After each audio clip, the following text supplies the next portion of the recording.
Good afternoon, you ruddy lovely people, and welcome along to the Lily White Lane YouTube channel. I hope that you're all having a smashing day and week wherever you are in the world, and whatever you are planning to get up to. The North London derby is upon us. Woolwich versus Tottenham is set to take place this Sunday at the Emirates for the first time this season. I released a preview yesterday. I released a tactical breakdown on Tuesday. Today, I'm releasing a combined 11. If you don't know what a combined 11 is, it's kind of what it says on the tin, really. Arsenal team, Tottenham team, as David Brent would do, put together. I like to consider form and injuries doing these, as the way I like to do them is selecting players from both squads for a team that, let's say, has to play a big game this Sunday in a Champions League final or a title decider in the Premier League. Which players am I choosing and why? I'm not going to be extremely biased towards Spurs, but I'm also not going to be completely unbiased. This is a Tottenham channel. If you're looking for a completely unbiased combined 11 for a North London derby, maybe click off now. I'm not going to just put Spurs players in and just reel off our lineup for this Sunday's game and not give reasons as to why. If I put Spurs players in, I will give legitimate reasons as to why I think they should be in this team. But I'm also not going to do a whole Arsenal 11 either, just because they've been above us in the league over the last few years. That's pretty much all. Without further ado, let's get cracking with this snacking. We'd love to hear your combined 11s and your thoughts and opinions on this video in the comment section down below. So please do let me know. The formation I've gone with is 4-3-3. Arteta's been using the 4-3-3 over the last few years. It's one of Lego Man's favourite formations. Frank, since joining Spurs, has used a 4-3-3 as his main formation. Occasionally a 4-2-3-1, but it's mainly been a 4-3-3. And they're very similar formations anyway. They really are. So, starting things off in goal, there are two options here.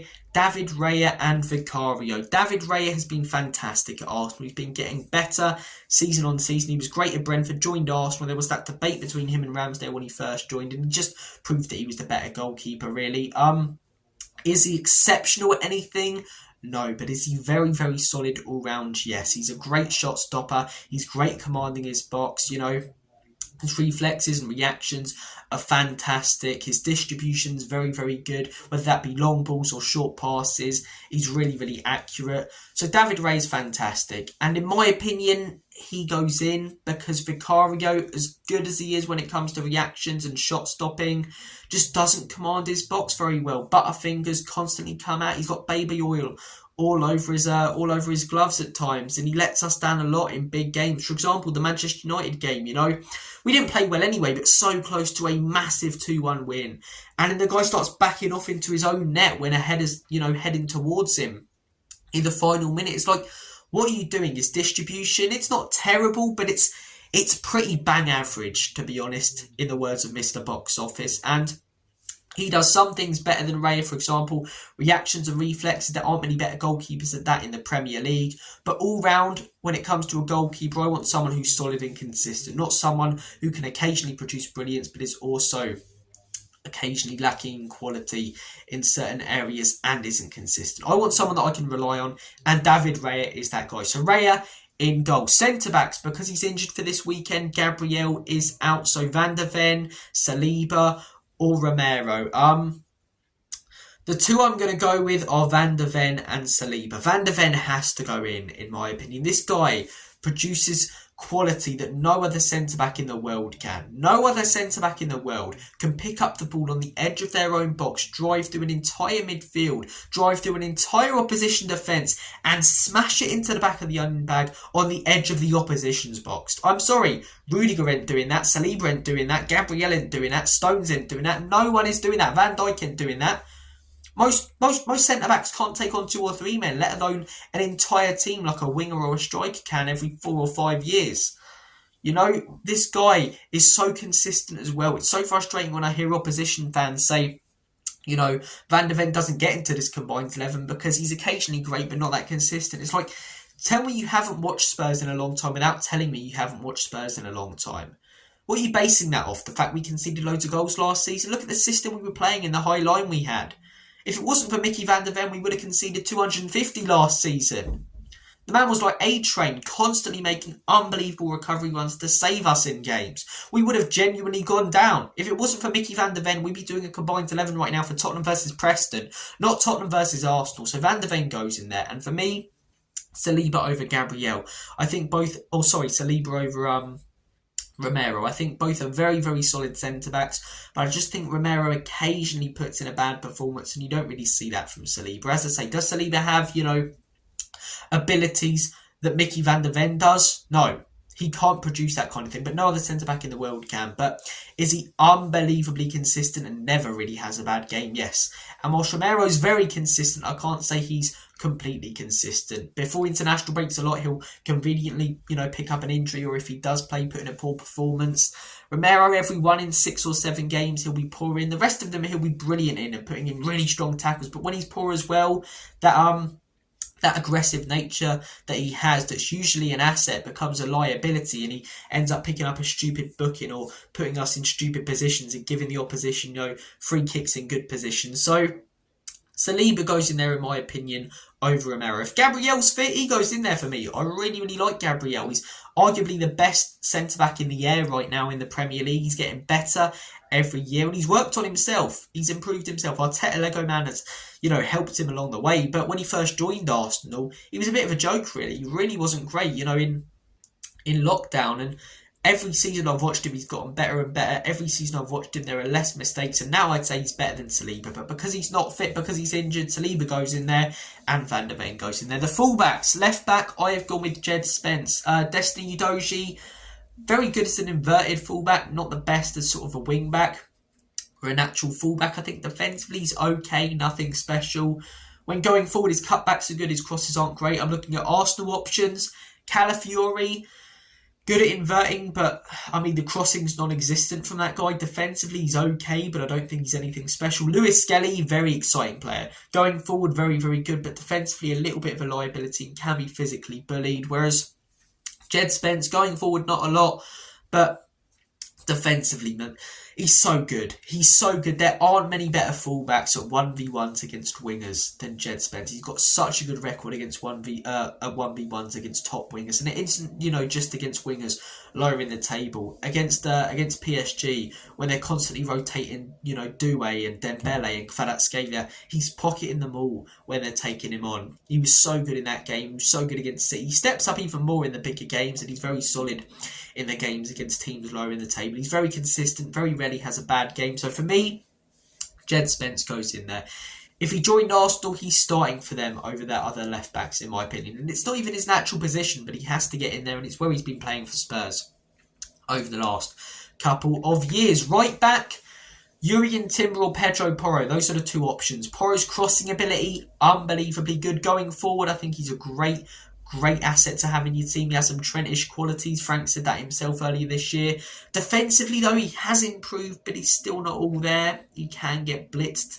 And you just don't see that happening with Jurrien Timber. You just don't. Timber's crossing ability is very good. He's good going forward. But defensively, I think he's similar to Spence. Arguably slightly better. He's so consistent. So good. It shows how much they missed him when he was injured the other year, He's a great right back. He's one of the big reasons, along with their centre-backs, why they've only conceded 5 goals this season. Why they've got, such a good clean sheet record. He's such a good right back. So Jurrien Timber goes in there. Midfield 3. In the number 6 role, I've gone with João Paulinho. I want this team to have some physicality. I want this team to have an old school number 6, because the next player I'm going to choose is a bit more of a deep line playmaker. And Paulinho is that. Is he going to play the 40-yard fancy pass to the wingers over the top of the back line? No. But does he do the basics very, very well? Yes. If you put him next to another defensive midfielder, your midfield's going to be as slow as a dump truck. But put him next to some quick midfielders who can create, who can progress the ball, and he's so good to have in your team. So good. As I say, his passing not great, but tackling, he's the best tackler in the league this season. And that's not an opinion, that's factual, right? The stats back that up. He has put in more tackles and been successful with more tackles than any other player, not just midfielder, in the Premier League this season. Interception, so good. He's a future manager. He really, really is. He's great at communicating, a bit of a leader on there. Interceptions, brilliant. He reads the game so well. So Paulinho goes in there. And in the number 8 role, for me, the best midfielder in the Premier League right now, arguably, Declan Rice. He's such a nice guy in real life, and on the pitch, he's so good. So good. He was great in the number 6, but I feel like he's gotten better in the number 8. He's shown how good he is at driving with the ball, And yeah, he's great to have playing for England. I'm glad I can cheer him when he plays for England, because he's an Arsenal player, and even though he plays for them and I want to dislike him, he's really, really hard to dislike. He's a great footballer. He very, very rarely loses the ball. It's like he's got super glue on his boots every game week. And yeah, Declan Rice is another player a little bit like Saliba. When was the last game that I watched him play poorly in? I don't think I have. Even when Arsenal have played poorly, those are the players that you look at and go, yeah, they still stepped up. Saliba, Gabriel and Declan Rice. So Declan Rice in the number 8 role.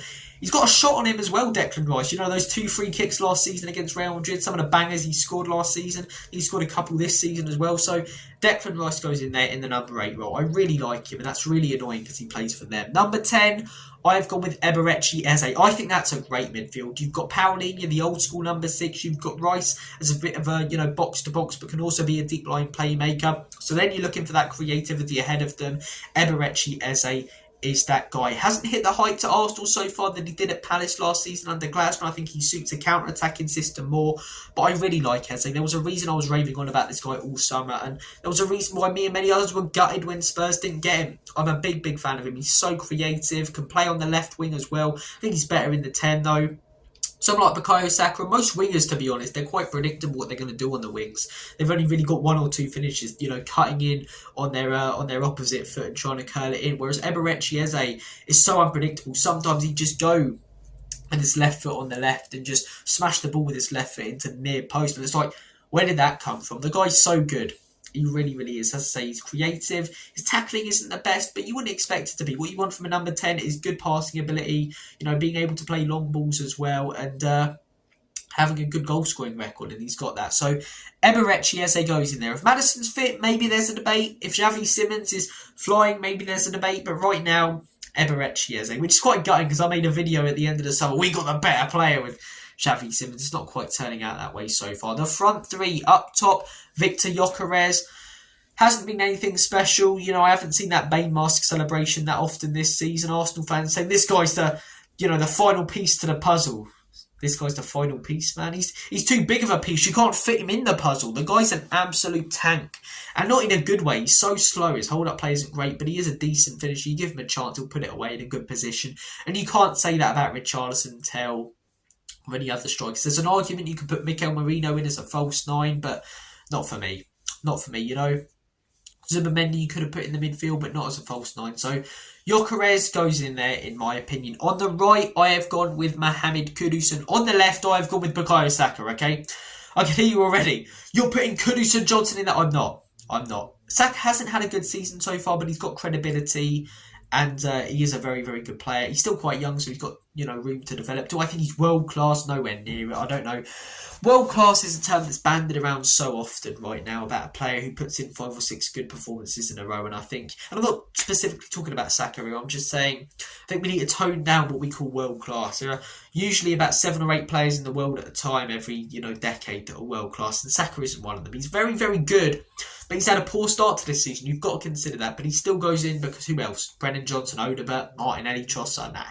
Saka goes in. And on the right, Mohamed Kudus had about 4 weeks where he hasn't been great. Before the last international break, he really wasn't fantastic. But you look at the performances beforehand, great.